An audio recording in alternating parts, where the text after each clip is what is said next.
The B Podcast Network is proud to be sponsored by Playworks. Chronic absenteeism is one of the most persistent challenges we're facing in education, and it's changing what learning looks like in schools right now. I know many of you got into this work to help kids learn. That won't happen if they're not in school. Most schools have already tried the usual fixes. The real question is what actually changes student behavior day to day?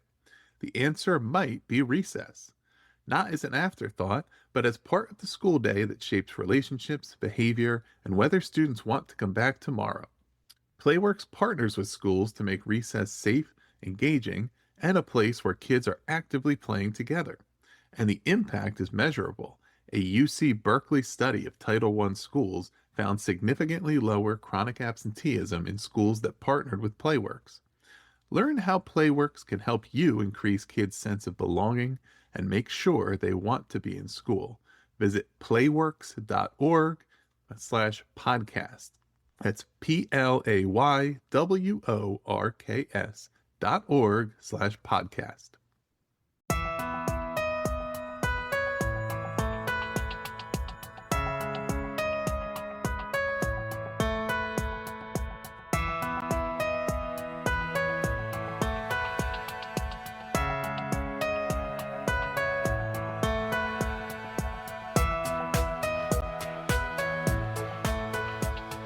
Welcome in, everybody. You are listening, as always, to the Authority Podcast here on the B Podcast Network. Thanks for being with us. Looking forward to my conversation today with a returning guest, Dr. Chad Dumas. Chad is a Solution Tree PLC at Work Assessment and Priority Schools Associate and an international consultant, presenter, an award-winning researcher whose primary focus is collaborating to develop capacity for continuous improvement. With a quarter century of successful leadership experience, Chad has led significant improvements for both students and staff.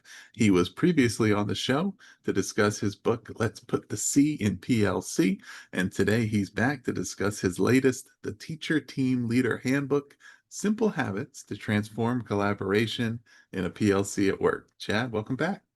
Oh man, thank you so much for having me. Pleasure to be with you. Let's start with the elevator pitch for the new book. What is the brief summary of what this book's about and its purpose? What made you write this book as your latest? Yeah, well, what made me write this book is, I get to work with incredible educators all over the country every day. And teacher team leaders would ask me, what do you do in this situation? What do you do in that situation? And they would raise challenges here and there. And I found myself sharing with them both nonverbal communication skills and specific strategies that the team could use to overcome those obstacles. And they would say, is there a place where I can find this list of these things? And my response was, no, I need to write a book. And they'd say, when can you have that done? So that really was what started this whole thing, is that I was sharing those tips and tricks. And so this book then launched with identifying the most impactful, simplest ways to transform collaboration, and really starting with the role of the team leader. We know from the work of effective practices in schools that none of us can improve student learning by ourselves. Every single one of us needs each other, right? No matter how much I know or how good I am at it or how much innate talent I might possess, none of us can meet the needs of every kid in our classroom or school. And so if that's like a foundational premise, we know that PLCs have a track record of 60 some years, or almost 70 years of working. So we can't do it ourselves. So we need each other. PLCs are the most promising strategy for making that happen. In PLCs, the team is the engine of the process. And we know from the work on teams that the most effective teams have somebody in a designated leadership position. So you follow that train of thought, and we get to, okay, so what does a teacher team leader need to know and be able to do? That's what this book is about. What does a teacher team leader need to know and be able to do to transform collaboration? Yeah. Now I'm going to go off script and ask you, if the team is the engine, what's the fuel? What's the fuel? That's a really good question. So I've actually not explored that analogy fully. And the engine for the process, what really Mhm. drives the work of improvement is the team. What would be the fuel? I guess off the top of my head, I would think the fuel is the team addressing the four critical questions. First, what do we want students to know, be able to do? Second, how are we going to know when they know it? Third, what are we going to do when they don't know it? And fourth, what are Yeah. we going to do when they do know it? I guess that would, off the top of my head, as you help me explore that analogy a little bit Uh-huh. more, that's what I would say. And we know you're the mechanic, so we got that covered. There's a lot of us mechanics, right? How important is it with the PLCs for those who are going to participate to establish the mission of the PLC, why the PLC exists, what it's for, what its purpose is, what it's about as a, as a starting point for probably gaining interest and participation, right, among those maybe who have, we've talked PLCs on the show here before and that PLC light, right, or just the different versions of where that term is used and it's not necessarily a PLC as you would describe it, but to kind of get the participants around the mission. I mean, what's the importance of that? Oh, I think it's really important. And it's a step that I think a lot of schools and teams have skipped over the years. So schools develop their mission. That's their purpose as a school. And then we assume that teams know what their mission is Mhm. within that. And I offer to readers what Ken Williams says is the purpose of a team. And I think it's very succinct. And I think it's really important for a team to be very clear about it. And since I've written the book, I've had lots of conversations with teams and team leaders and principals. Mhm. And I'll ask them, what do you think the purpose of a team is? It's interesting that it's all over the map. I don't think we've really been clear about it. Somebody will say, well, it's to implement what the district says is the curriculum guide, or it's to make sure that we're planning our lessons, or it's figuring out who's going to make what copies, or it's figuring out the bus schedule or the field trips and these types of things. And Ken Williams, he says it very succinctly, and I love it. He says, here's what the purpose of a team is. It's a high bar, but here it is. It's to guarantee learning. And then he goes a little further to guarantee learning of three things: team identified, grade level, essential standards. That's the purpose of the team. It's going to do a lot of other stuff in part of that process. But why we exist, why a collaborative team exists in a PLC is to guarantee learning. And what are they guaranteeing learning? The team is going to decide what they're going to guarantee learning about. And it's got to be grade level or above. We're not going to guarantee learning of stuff below grade levels. You might have to address that in your Yeah. quest of grade level. And you're going to guarantee learning of essential outcomes, what the team determines is essential. Yeah. How does that how does that end up working when you have those conversations? Ken Williams wrote the foreword to the book, and Did. one of the things he mentioned is I think it was you who had shared the 2014 Gates Foundation study Mm-hmm, about the, mm-hmm, that term PLC being a dreaded word in schools. And in mm-hmm, his observation, he thought, you know what, it's even become more so over mm-hmm, the mm-hmm, years. And mm-hmm, and I'm sure that relates to a lot of what we referenced earlier about that most PLCs are not really PLCs, I guess. mm-hmm, In other mm-hmm, words, mm-hmm, right? It's if it, when it's used the lowercase professional learning committee and community, and it is just a term that is, more generically meant to indicate, well, teachers are supposed to collaborate and work together, that there might be some not so positive experiences with that as compared to PLCs implemented in an intentional way and according to the PLC at work framework. But how, I really like that definition and because it just anchors on that student learning goal and mm-hmm, what those critical standards are, what the focus is, and it's hard to argue with, right? And the supposition in there being that this is the way to make that happen. Is that a starting point? Often, I mean, are you typically when PLCs are formed, are we having to find at least one member of that PLC who is either inexperienced in it or has had negative experience or whatever and bring them in? Is it kind of a weak link model, right? Where the PLC is only as strong as its least engaged member? Yeah. So like when I'm working with teams, Mm-hmm. how much do they buy into this idea of what their purpose is? Mm-hmm. Yeah. It depends on the team. And it depends on the length of time, I think. I mean, I'm just kind of like thinking quickly over teams I'm working with. I have seen some pushback, Yeah. quite frankly, with folks. If your experience with PLCs has been around doing what somebody else tells you to do, it can, or managerial type stuff, the bees of schools, buildings, buses, and budgets, and that's what you've used it for, it can be a challenging shift to now be thinking about guaranteeing learning. And that's a big word. Like guarantee is huge. Yeah. Now, that doesn't mean the team's going to necessarily meet that, but that's why you exist. That's the purpose of it, right? I Right. was actually with the team today that was looking at their mission of the school. And so we looked at some missions of organizations, businesses, and we pulled up the Nike mission. And it was unbelievable, the audacity, I suppose, of the Nike mission statement. Here it is. I just Googled it real quickly. Nike's mission is to bring inspiration and innovation to every athlete in the world. And then they go farther. They have a little asterisk around athlete. So if that's not far enough, like to bring inspiration and innovation to every athlete in the world, that's a high mission, right? Mm-hmm. Then they asterisk athlete and they say, if you have a body, you are an athlete. What?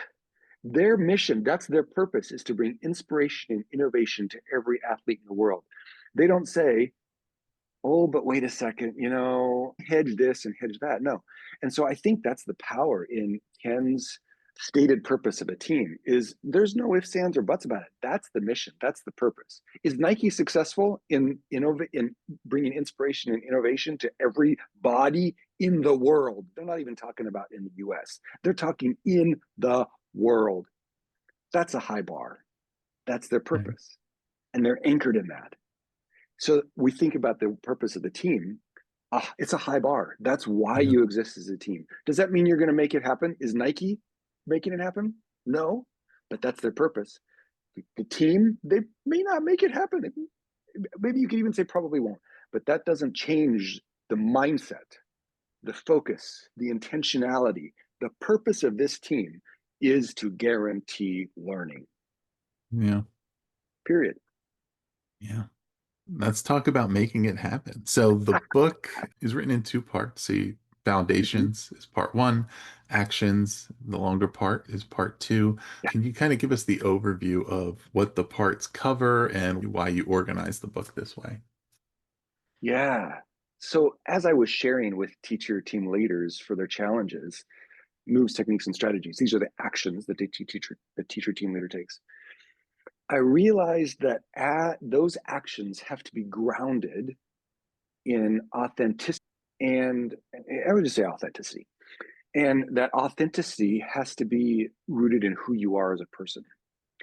That if you try to use these moves, techniques, and strategies without examining who you are as a person, Hmm. they either won't be as effective or they'll be perceived as manipulative.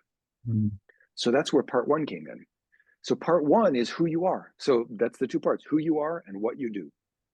So part one, who you are. What's your role? What are your responsibilities? I contend there's three responsibilities of a teacher team leader. Boom, boom. That's what they are. Let's be clear about that. I offer assumptions. I think there's 5 assumptions that are helpful as a teacher team leader that if you hold those assumptions, that will help you then in helping your team become more effective. And then I offer 3 mindsets. Mindsets are attitudes leading to action. That also, I think if you hold those mindsets or similar mindsets, those will help you move the team forward. So that's the first part. It's the shorter part, but I think it's probably the more important part is really grounding yourself, who you are as a leader Then you can take the approaches in part two and leverage those for maximum impact. So, with the roles and responsibilities of the teacher team leader, it's like, what is the role? Who becomes the teacher team leader? I mean, who Mhm. actually ends up, I guess, inhabiting that role? And Mhm. then what are those responsibilities? Yeah. So I offer that the role is to ensure the effective functioning of the team. Hmm. Like that's it. The role is to ensure the effective functioning of the team. And of course, the purpose of the team is to guarantee learning. So the role of the team leader is to ensure the team is able to do that. So then the three responsibilities, of the three responsibilities, the first two I think are the most important. So they are hierarchical or ordered in rank of importance. So the first one and the Yeah. second one are the most important. The third one is the least important, although that's the one everybody talks about. Mm. The third one is to do the work. And I contend that is actually the least important of the three responsibilities. The first two is to make it safe, psychologically safe. And two is to build capacity. And those are the most important. And that's what this book is about, is psychological safety and building capacity. I don't touch the doing the work. There's lots of other wonderful books on how to do the work. So those are the three responsibilities. And what typically happens in most schools is principals ask for someone to serve as a leader of each team, or they go to the teacher and they say, "Hey, you're well respected by staff, or you're a good teacher. Would you do this role?" And unfortunately, being a good teacher or being well respected doesn't necessarily mean you have the skills to be a leader of adults. Right. It's a different thing to lead adults than students. So Yeah. that's why. So that's kind of like the process of how that happens. And pretty much every school I've been in, there's somebody in each teacher team who's either been designated or voluntold or volunteers to kind of be that go-to person, that point person to help lead the team. The doing the work part, is that the least important because it necessarily has to follow from these other components? Is it because it is less uniquely the responsibility of the leader and it's a shared responsibility among the group? What, like, why do you, how did you determine that priority order? Yeah, I love that question. The research says. Okay.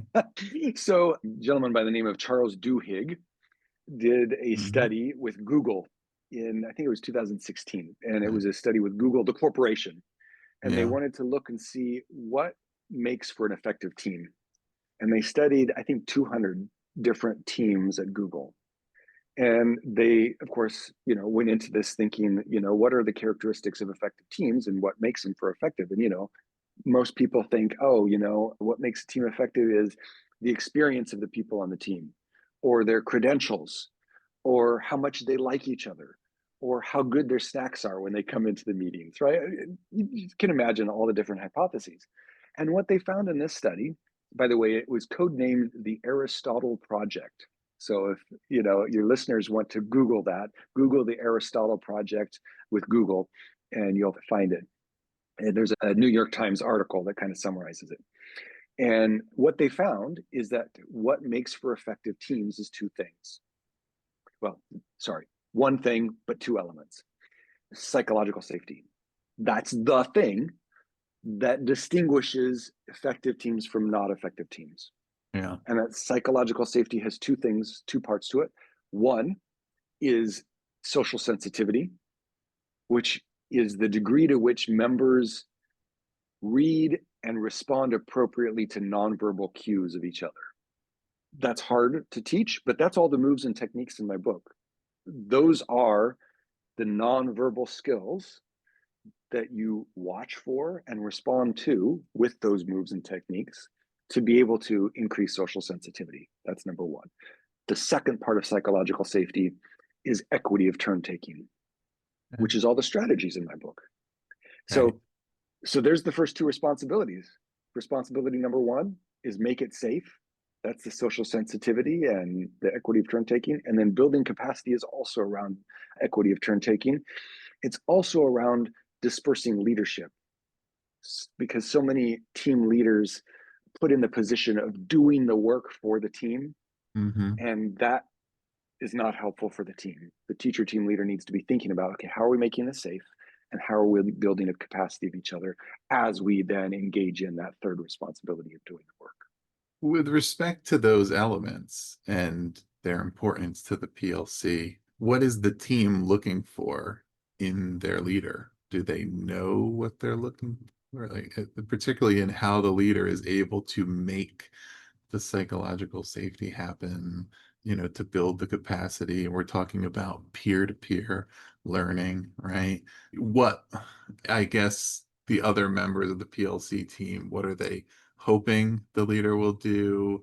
What makes them receptive to participating in that environment Mm, that mhm, the mhm. leader is working to create? Yeah. I think most team members who are not the team leader aren't thinking about what the teacher team leader is doing to create that psychologically safe environment and building the capacity. In my experience in working with teams, they're so focused on doing the work. Like, we got to do this thing, we got to do that thing, etc. So I think it would be great if they were more in tune with that. And I think that's where the part two of the book comes into play. So what I've done is laid out those moves, techniques, and strategies by those that are really foundational. I call them getting started. And there's like 10 moves, techniques, and strategies to get started. And then there's another 8 or 10 that are focused on building momentum. And then there's another 8 or 10 on overcoming obstacles. And then there's another 8 or 10 on refining your skills as a teacher team leader. And so they grow in complexity. And so I think if teacher team leaders start with those first getting started moves, techniques, and strategies, that's where then the team members come along. And each of those are divided up into things that the team leader does, which are moves and techniques, Mhm. and then strategies, things that we all do as part of the team. But thinking about, like, how do you bring folks along is really by jumping into the work and doing the work. And if you start using the moves and techniques, really are things that people won't even notice you using. Really, they're Yeah. nonverbal things, but they'll notice that the team's more effective. Yeah. Who should be responsible for selecting the team leader? Yeah, typically it's the building principal. If it's a district-wide something or other, you might have a district director of curriculum or superintendent, depending on the size of the district. But occasionally, like the school's leadership guiding coalition of teacher team leaders might Hmm. say, "Hey, let's reach out to this person or that." But most of the time, I see it as the building principal is reaching out to folks, or folks are volunteering. Kind of either way. Are they often good at that? You reference that certain, surface qualities aren't necessarily indicative of someone who will be effective in the role. Like, are principals typically making good decisions around who those team leaders should be? Are there things that they should be attuned to kind of identify who may be the strongest for the particular needs of the role? Yeah. So I'm the kind of person who thinks, like, if you've got the attitude of I want to serve in this role, we can give you the skills to go there, right? Mhm. Whether that's as a teacher team leader or as a teacher or as a principal, like in any role, if you've got the assumptions and mindsets in the right place, we can train you in the skills. Yeah. And I would offer that those three responsibilities of make it safe, build capacity, and do the work apply to the principal too. The principal's job in leading their school is to make it safe for the teachers. I'm not talking physical space safety, I'm talking emotional and psychological safety. And I'm not talking about nice either, right? Nice is different than safe. Yeah.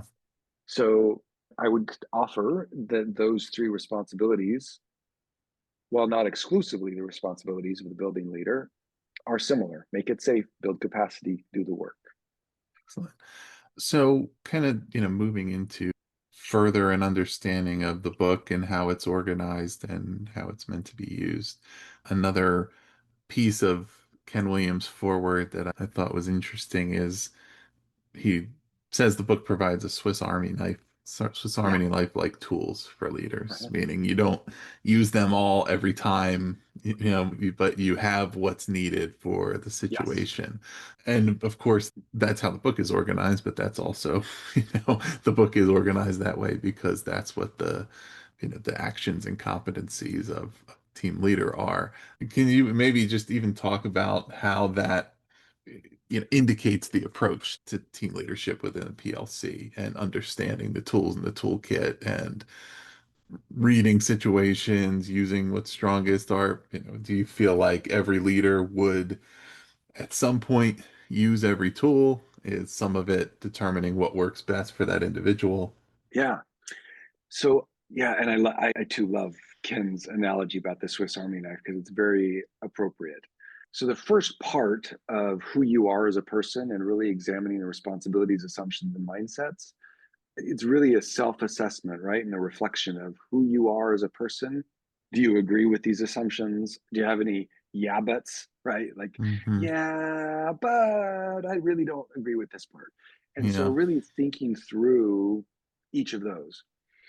Then the second part really is where the Swiss Army knife definitely comes in. I would say that all of them, so the moves and techniques in particular are things because they're nonverbal communication skills, they need practice. Mhm. Just like if I were to use Swiss Army knife, like I remember I had one when I was in high school. I don't think I've had one since then because I didn't know what the tools were. And Right. I could open it up and I could say, oh, maybe that's this or that, but did I really know how to use it?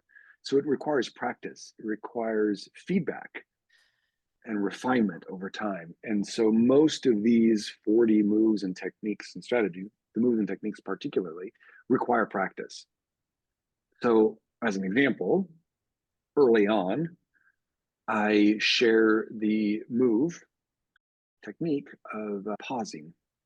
And that's not something that people typically do is pause in conversations, in team meetings. We're so busy and blah, blah, blah, blah, blah, blah, just move, move. And so that requires some practice to pause. And to pause effectively might also involve the techniques of breaking eye contact, a frozen gesture, and breathing. When those things are combined, now you've got a really effective pause. But that doesn't just happen overnight. That requires practice. It require, and I like to practice with in low risk situations. So Right. when I'm with my family at the dinner table or going for a walk with the family, just or observing on television, these moves and techniques, you'll see them on TV in movies. You'll see actors employing them quite effectively. So yes, they can all be learned. They can all be used.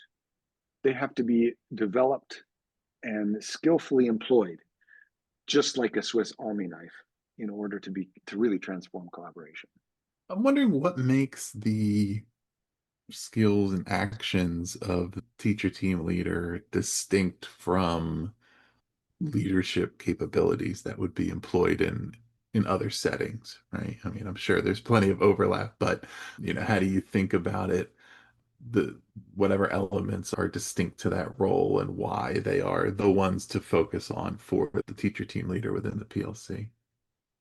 That's really insightful because they're not different. They're the same. And in other words, like anybody can pick this book up and use it, use these move techniques and strategies, use the assumptions and mindsets Mm. in their own personal transformation with their spouse, with their children, in community organizations, in their church, as a school leader, as a district leader, as a hospital leader, these are skills that are universal. What I did was take them and apply them specifically to teacher team leaders. And so that's the uniqueness of this book is I provide in there a description of each move technique or strategy, a tool or more, sometimes multiple tools to help implement it as a teacher team leader, then reflective questions to help with, okay, now that I've tried it out, what might I do to do this better? And then next level tips. Most of them have next level tips. So that's where I've just taken those. Most of the work comes from nonverbal communication science. I just Hmm. applied it to the teacher team leader, but it can be taken and applied anywhere. Yeah, well, I mean, they're important skills. I mean, the example you shared, it's similar to participating in a media training today. And, I think we talked about similar skills of take your time, pause, think before you speak. I think at least that gives you a certain, a little bit of a higher floor. If I had to rate the four, the order of the four outcomes, how people respond the best. I guess maybe people respond well to somebody who answers or speaks quickly and says something smart. And then below that, maybe Mhm. somebody who thinks and then says something smart. But I would say next, it's like if they think and say something that's not so great, I still like that better than somebody who speaks fast and then I don't like what they're saying. Right? I mean, Yeah, at the yeah, very yeah, yeah. least, but giving yourself that time, like controlling the flow of information, your own, response, it's a powerful tool within a Mhm. group, within a team, within just one-on-one relationships to leverage. So something for leaders to think about. Uh, Absolutely. Yeah. So as you were saying that about the speaking quickly or pausing, mhm, so it's just a natural human tendency that when somebody pauses before they speak, people who are listening attribute a higher level of credibility to what they say.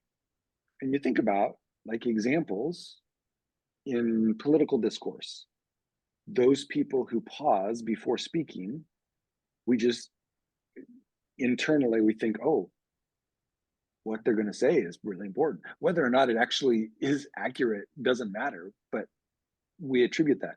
And then when you pause after speaking, people remember what you said more just from the pause. And that's just a natural human tendency.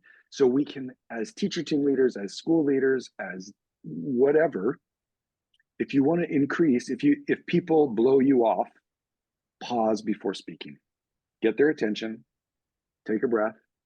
Now they'll attribute more credibility to what you say. Simple as that. good, then I must have lots of credibility. People assume things in their mind about you based on how you do it. Right. So let's make sure that they hallucinate what you want them to hallucinate, as opposed to hallucinate whatever they're going to hallucinate. And if I know that they're going to hallucinate credibility by me pausing before speaking, and I want them to perceive me as credible, then let me pause. Yeah. Yeah. Good techniques. Yeah. I mean, pausing after you speak, also a great technique. Also, when I talk through in the media training space of like make your point, Mhm. maybe reinforce the point, and then stop.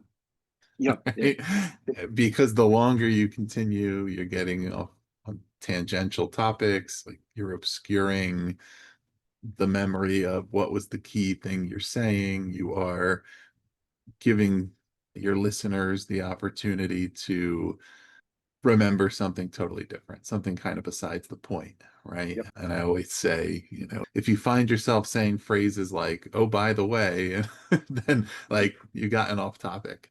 Easier said than done sometimes in certain settings. yes, So, I'm guilty of it myself, but it's kind of, all right, what was the thing I really wanted to get across mhm, here? And then mhm, end mhm. of story.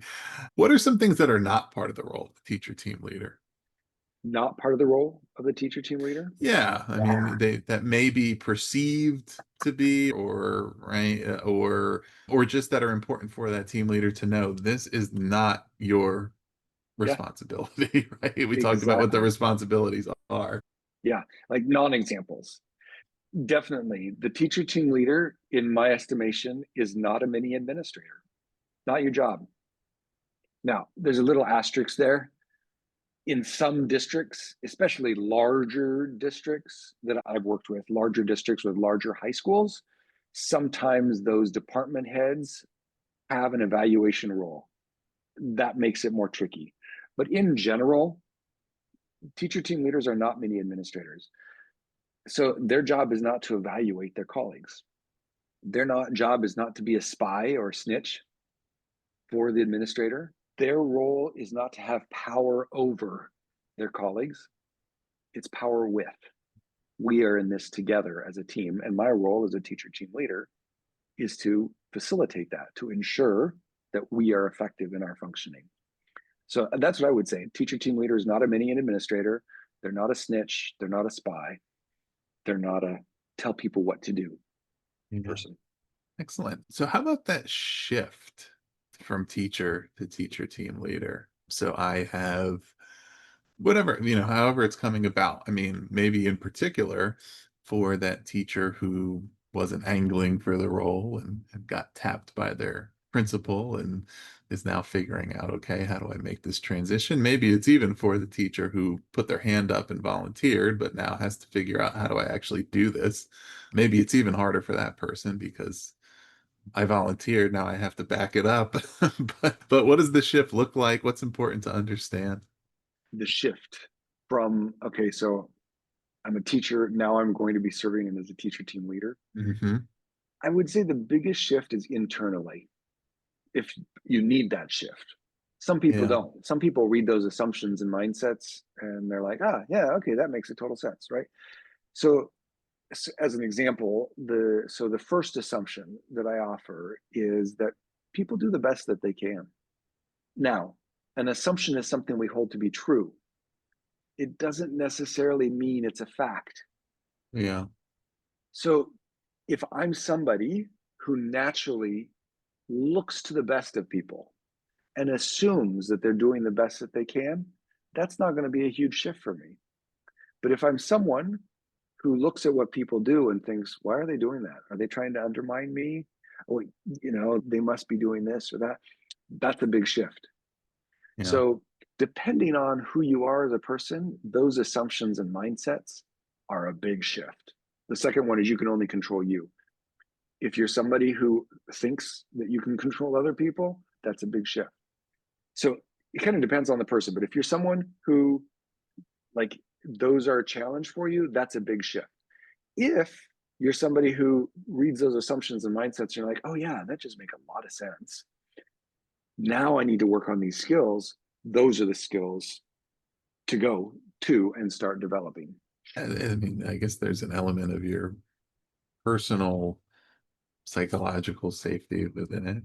And you have Mm-hmm, to be able to take some chances, step into it, try to make it happen when you're creating the mm-hmm, environment for those around you. If people are going to be effective as members of the community, they have to be willing to put some ideas out there, take some risks, and feel like those assumptions are happening in both directions, right? Certainly around the desire to do their best, to get stuff done, to just the assumption of good faith, right? mm-hmm, That's mm-hmm, and of positive intent mm-hmm, as mm-hmm. well, right? The Yep, reason yep, why this person is the team leader, and particularly if this person kind of volunteered to be the team leader, is because they really believe in that mission mm-hmm, of guaranteeing learning. They mm-hmm, believe in the importance of this community as a way to do that. mm-hmm, And they think they can bring something to the table in facilitating that. yep, Within the PLC, the individuals, when they're putting forth an idea or an effort, we assume the positive intent or, and clear motives around why they're doing it, what their participation mm-hmm, looks like, what their non participation looks like maybe in some instances, right? That it's mm-hmm, based mm-hmm. around trying to do what they can to be a positive contributor.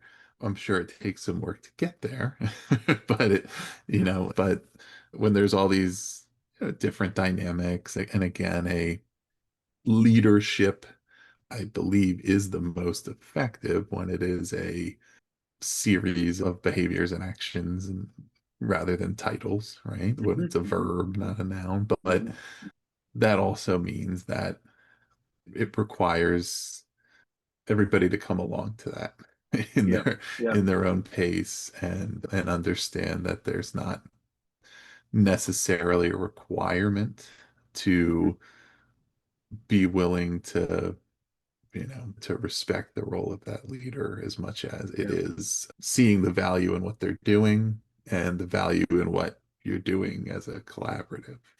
Yeah. That was actually something that I had to struggle with myself because I firmly believe that like you just said, leadership is a verb, not a title. I've also seen it said like leadership is a function, not a role. I just my mind is going blank. Yeah, One way or the right. other, leadership is a function, not a role. And as I was doing the research for this book, that's where I found that actually there is research that says that yes, while we want to build the capacity of everybody to serve in leadership roles, the more nuanced the work, the more there is a need for leaders, somebody in a designated leadership position. And so that's where I came down with okay, so yes, everybody can be a leader. And if you've got a team of 5 people and there is no designated leader, it's not going to, it may not hurt the team. It could, but it may not if we're all thinking about these skills and leveraging these who we are and what we do type things. So yeah, absolutely. The idea. So what that to kind of bring it to a head would be that okay. So if you're in a team that doesn't have a designated leader, that's great. Mhm.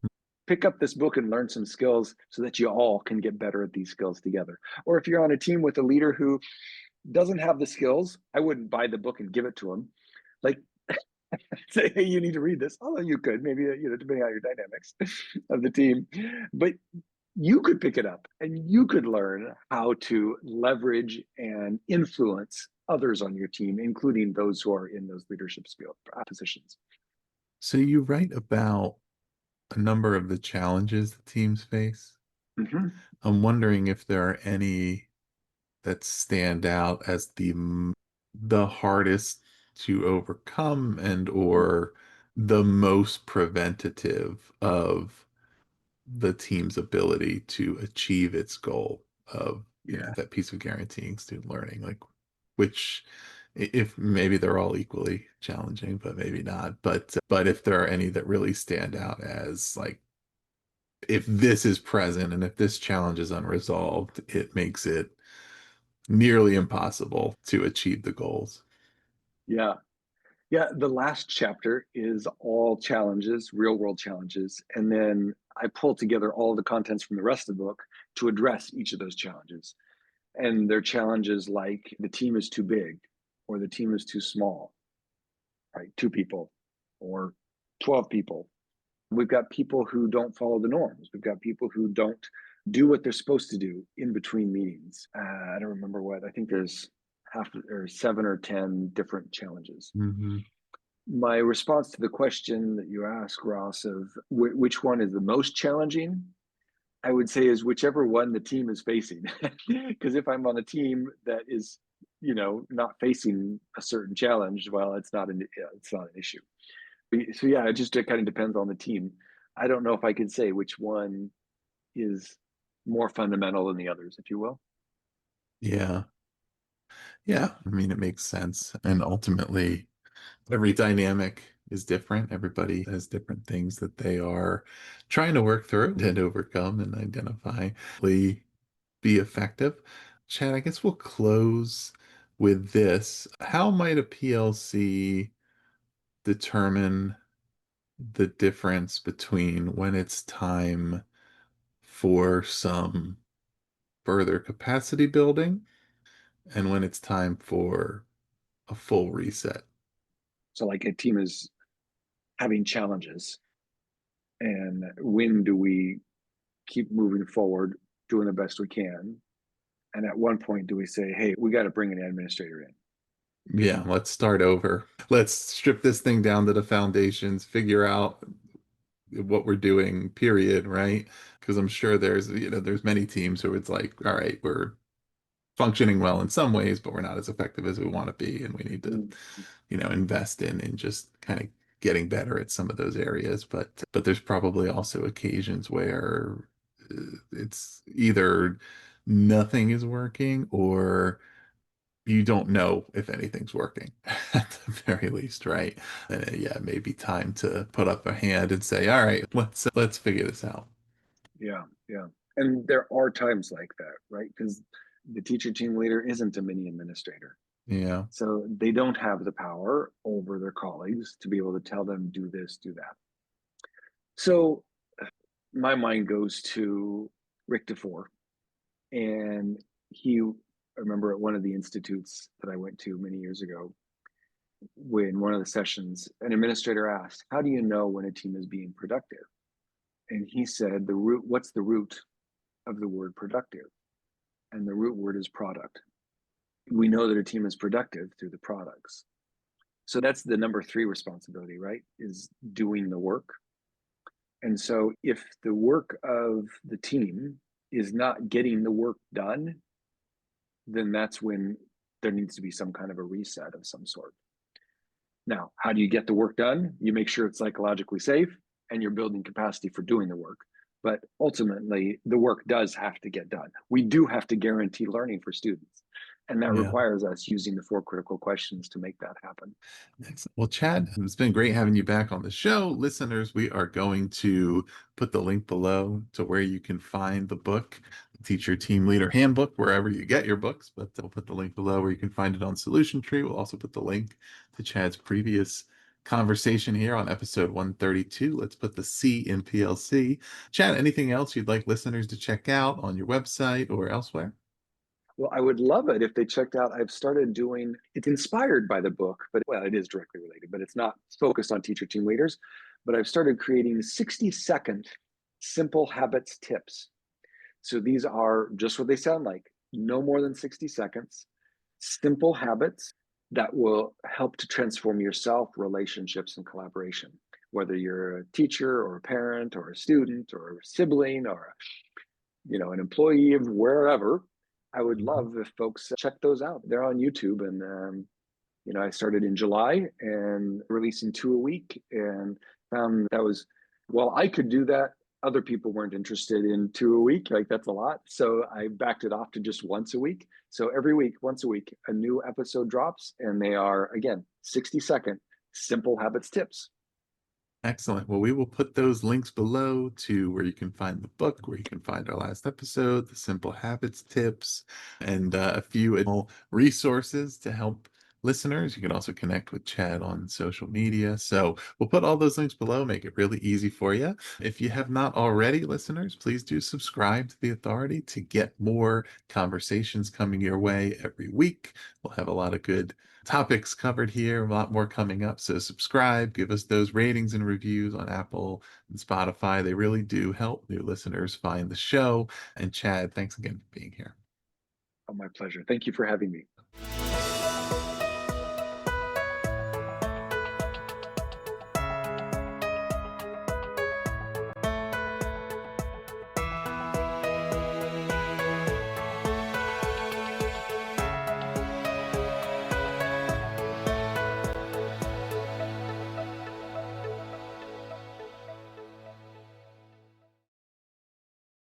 You can invest in curriculum, technology, and intervention, but none of it works if students are not in school.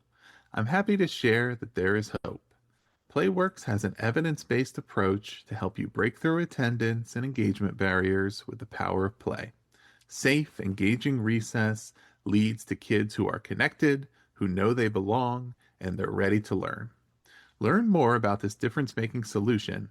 Visit playworks.org/podcast to see exactly how Playworks can improve your attendance. That's PLAYWORKS.org/podcast.